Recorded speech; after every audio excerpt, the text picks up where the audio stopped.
Hello viewers and welcome to more TT Isle of Man coverage, and here we see a little bit of the Isle of Man circuit here in action. We'll be taking a look at that a little bit later in the video, but one of the key things that we've been hearing from you guys is to go over a few concerns, and we're going to note those down.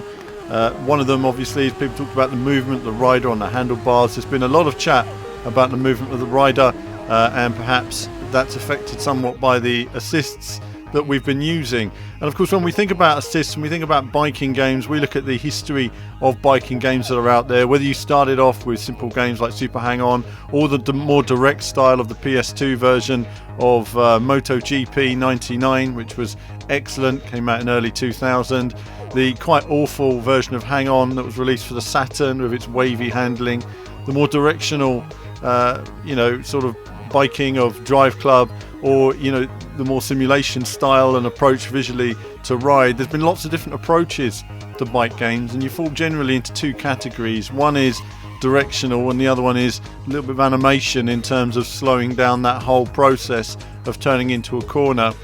And that's going to be something which unfortunately will continue forever. There's no one handling style that will keep everybody happy. A lot of people prefer sort of what they consider to be more simulation in say something like MotoGP, for example. The handling here is very direct, and it's necessary for the complexity of this course. It really is very challenging. Even when you get on top of the handling, it's 20-minute lap, best part 20-minute lap. It's a hell of a challenge. By the time you get I'd say about 17 minutes in, that last few minutes is really challenging, and that's just on one lap. 264 corners. But you can see, people talk about the feeling of speed not being there. I'm still not seeing that. I mean, you're using a third-person cam, so I assume that those people haven't played many video games, because third-person always slows down the visuals. But let's talk about handling. Look at the two on the right there. You'll see the wheelies as the bike comes up, and of course the other two, it's a bit more planted. So I've tended to use medium in my runs so far, and that's what I've basically been working to get a bit of fun, but at the same time a bit of stability, so I can actually make the videos. The last thing you guys want to see is me falling off on every corner. So we're looking at one run to see the body language of the bike in all different sort of situations that you can see here. I wouldn't go too much into time at this stage, because you really need to practice a lot before you optimize, and I'm not optimizing the low assists or off assists. I think I better optimize the off assists than I do the low ones. It's a very difficult transition moving from the assist to assist off. Finding the amount of power required is very challenging, but at least here you can see the slightly different approach and body language to the rider in terms of the way I approach the corner. I can tell you right now, the throttle application is very different in terms of you just can't go until you straighten the bike up, and you've got the grip you need, and you're relying a lot in terms of response from the controller, which has been improved on the newer build of the game. At least it feels to me now I'm getting a bit more communication from the controller in that sense. Bike can still let go sometimes, but I thought that's the runs all combined there for you. Obviously you can't see the times there, you'll see them in just a moment once we look at the runs and working through that process. So in a moment we'll just take a look here now. This is one at a time, each run separately, so you guys can see what each run was like. Pretty solid away from the line, 5 assists. The bike's not going to move around too much, but that doesn't mean that it's solid planted. I've seen people saying you can't crash. Well, you can very easily. There's a lot of bumps here and there, and I'm going over them, and the way the bike moves depends on obviously your line into the corner, and finding that line still requires a lot of practice. It's not something you can just do it. Yes, you can get through these corners, but getting through them consistently and at a good speed requires a lot of elements being brought together. Your speed and entry speed combined with your line. It's two things combined. So until you've got consistency on speed and then bringing those two together, it's a lot more difficult when you're wanting to put in really good lap times. Now, no restarts required. This was my first run, and all goes perfectly. I've not shown sort of much in the way of restarts. I know you guys like to see crashes and and riders' bodies flying everywhere and broken bones. So you'll see a bit of that in this video. And yeah, I'm just working my way around. I'm keeping this a sensible time rather than flat out. I could go quicker than this, but that would mean restarts and just keep running it just to try finding a second here or there. And we'll go through that. So not the best time in the world, but pretty solid. You know, as long as we get around 1:30, that's fine. You know, it's solid but unspectacular. We go much quicker, and as you know, because obviously as I'm practicing the stage more and making this video, I'm getting better and better at it, learning it. And wow, the full course, what a challenge! That's all I can say. So now we look with medium assist. Now the bike moved a little bit at the start, and immediately there you see it lost it on the bumps, and again here I get knocked by a rider, and that sends me into a spin. Restart required, and I'm losing the rear end. That was that. Trying to go too quick around the corner, that's what happens. And again here, same corner, going too fast into the corner, same thing. So trying to find the correct balance in terms of speed and feedback from the vibration. It's not as easy as you may think it is. Yes, you can go slower and complete clean sections, but I wasn't out for that. I was out for saying how fast can we go if we nail it, and that's really what we're trying to do here. So go as flat as we can. And so what were there? A couple of retries, and then away we go. This rider obviously took me out once, but I just intended to get past him this time. Bike's jumping about a bit now as we're going faster, and I've got a rough idea what I'm doing. Getting into this slow corner. Yeah, that's a corner that's quite tricky, but on the power. And again, this is a braking much earlier than you expect. You know, you're braking as you see the white lines there, and that means braking, slowing down, getting into this corner. I wanted to carry more speed there. You see I was going too, sort of, the bike's wavering. You know, there is more speed, but I wasn't able to find it at this time. You know, I was either spinning out or going too slow, not finding the correct entry speed. Here, this is sort of a brave corner. You can take this flat. You can take it flat, that corner, and that sends you in here super quick. I will take it flat later once I find the settings that suit me best in this video. And then, yeah, around these last couple of corners, very low grip around here. The bike tends to slide around a lot, and then you get on the power. A bit brave on that bit because you can feel the bike moving around with the vibration, but just stick with it, keep it as straight as possible over the line. So we did a 130 before with all assists on, and this time we did a 128. So we got a bit quicker, a couple of seconds off. Now we're going to low assists. This really affects the anti-wheelie and anti-stoppy, and the ABS off as well. I mean, it really changes things. I mean, to the point that they may as well be off. There's so little impact from any of those assists, and it just changes the ride experience. As you can see there, the bike was just catching me out, and it seems like common sense when you think, well, lift off the gas then. But as soon as you lift off the gas, you're slowing down. You know, there I was exiting a slow corner, losing it at the start. Oh goodness, it's quite the challenge. And again, there, no traction, not being able to get the bike in. Ouch. So again, I'm trying to, at that point I was trying to analyze the sort of revs to see how do I need to control this, what's the maximum. Ouch, bike lost it there, no traction. So you know, you've got all these little elements which take time to bring together basically, and then when it clicks, it clicks. You know, and since I've actually made this video, I've done it consistently. It's surprising. It just wasn't clicking with me. I was having a really bad day in the office. I was like, oh my goodness, what's the maximum speed? Trying to get away, trying to get off the line, you lose so much time if you just don't get it just right. You just want that little wheelie just to get the bike down. Locking the brakes, and again just not getting off the line.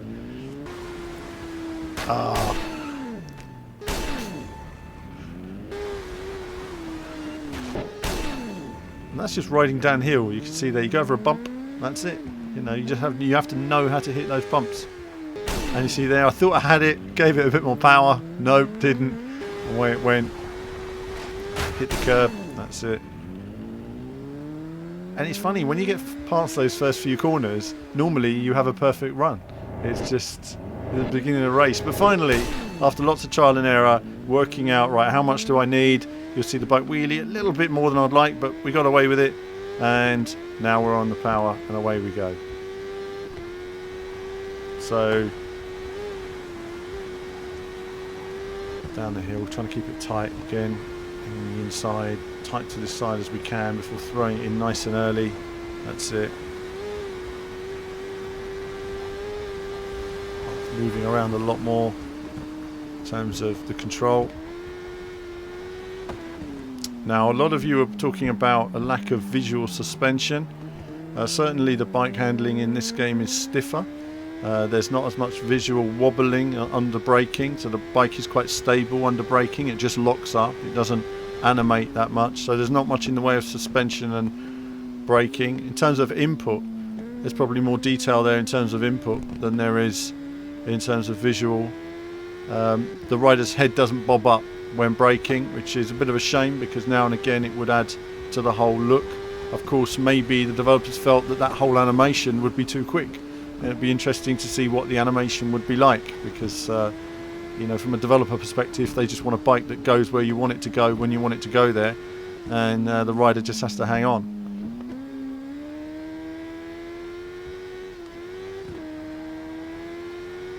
And it's been noted as well that the jumps, the bike sort of lands a bit flat, not on rear wheel first. The rider doesn't turn enough on the bikes. None of that necessarily affects the physics, mind you. It's just animation issues, which 124 that time though, look at that. So after all that mucking around of trying to find the pace, I did find the pace. I got better traction from the corners, I got off the line better, and I did a 124. So my best time so far was a 124.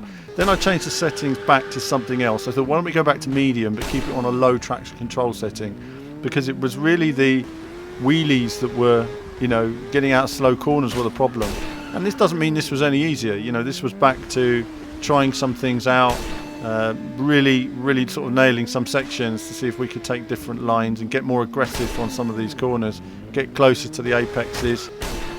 And again, it was a, you know, there were just days when nothing would work, but you know, then eventually you get it right and you improve your lap time. So again, now we're going on to the final run of this particular setting, and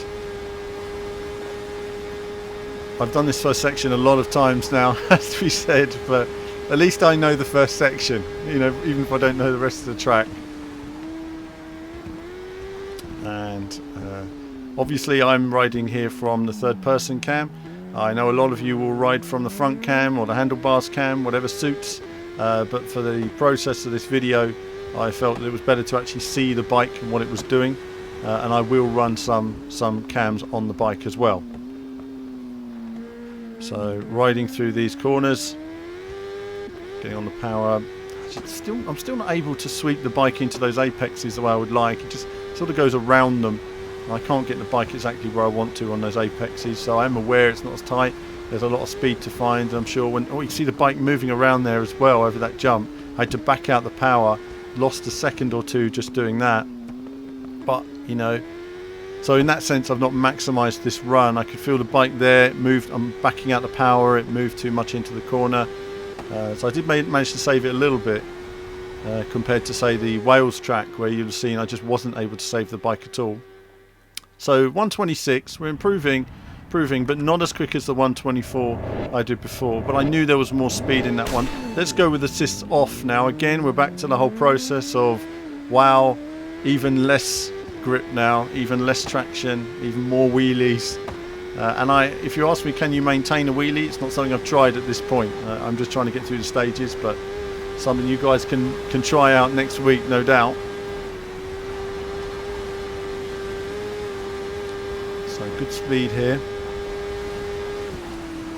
And yeah, keeping it together.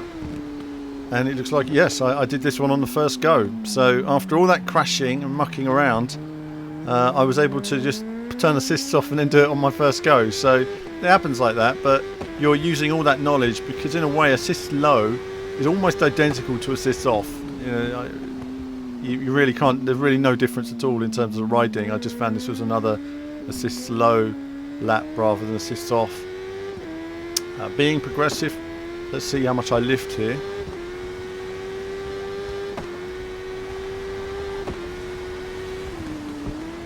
So there was a lift, get me into the corner and then gently, progressively on the power. So that's not as fast as you could go. This corner here, see the bike washing out a little bit wide, a bit wider than I would have liked.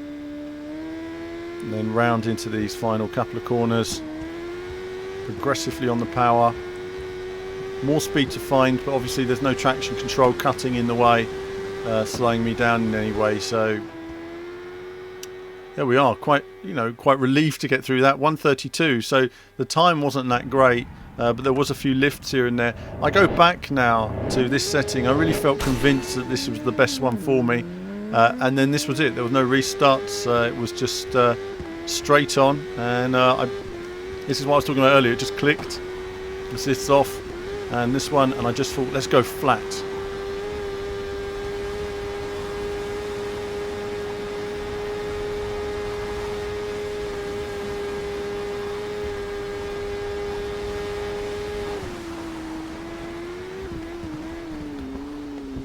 Bike moving around a bit on a jump there, just getting some air where I didn't want it to, but came out the hairpin well, just went with the turn.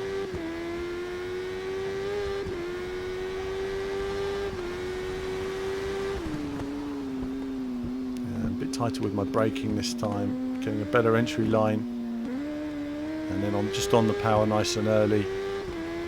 So really made some good time through those corners. Let's see how flat I go. Pretty flat there on the power, really using the power through that section, way quicker than I was with the assists off. This bike's still going a little bit wide. Be careful downhill to scrub the speed off. And on the power, struggling through that section, but it worked for me. So then I was able to put the power down, and that was a much more representative time.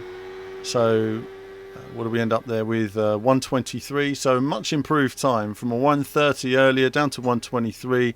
Finding the settings, yes, you might fall off a lot, yes, it might be quite challenging initially, but it will all come together. And then there's a multicam as well that I wanted to put together as well. This will come up separately on Facebook, but it gives you an idea of all angles of the action, so you can see much more what it's like on board.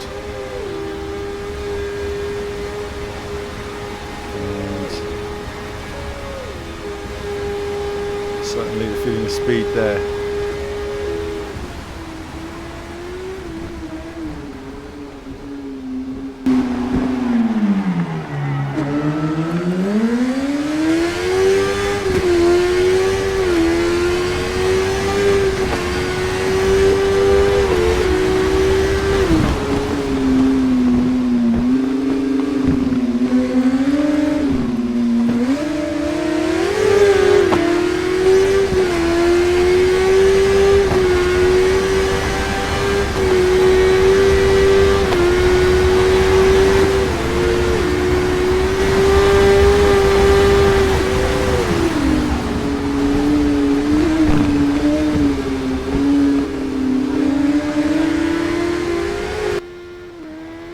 So coming around those last few corners, thought I'd leave you with a bit of the action there, showing you from all viewpoints. It really shows you the different feeling of speed as well from on board the bike, which is always faster when you're in car or on bike or whatever game you're playing. It's always quicker inside. But a lot of esport players like to play from behind the vehicle, gives them a greater view of the road ahead. And of course that feeling of speed extends very much to the Isle of Man TT, in which case once you've found the settings that suit you in terms of your bike handling, you can ride into this wonderfully lush environment. And I'm sure, in terms of the handling, it's not going to necessarily be the right thing for everyone. I think what we've seen here today, there's going to be bike nuances and animation that'd be nice to see improved. But in terms of directional handling of where you place the bike, in terms of challenge, in terms of bumps and the course itself, there's a lot there to work with, and I can tell you it's a very challenging course. We'll be looking at the entire Isle of Man circuit next week. Yes, I'll be running with the racing line on at first to really just learn the circuit. I mean, it's not something I'm going to learn straight away. It's very easy to crash, very easy. Even with the racing line, there's corners that you've got other bikers, as you can see there, to overtake. You've got lots of little challenges, little quirks to the course. I think once you learn those sort of 10, 15 really difficult corners, it's just about stringing the rest together. It's about being committed, and of course you can see yourself in terms of the detail and the foliage. They've done a cracking job with foliage, I have to say that. Some of these trees and tunnels of trees really do look fantastic, and it will be interesting to see what they compare to the real circuit in that way. So lots to look at. We're going to look at all the game modes. We've been asked about key mapping. We'll look at that. We're going to look at the different bikes and the riders that are in the game. We're going to look at all the different circuits. We're going to look at career mode and online as well. So there's quite a lot to come next week. But I wanted to leave you with this bit of riding. It's been a more detailed look at the handling. I hope I've answered some of your questions. And if there's any questions you have, do put them in the comments. If there's anything you'd like to know about the game or concerns, put them in the comments, and I'll do my best to come back on those and share that information with the developers as well, because we all want this to be the TT Isle of Man we want it to be. And that's it from me for now. As ever, more soon.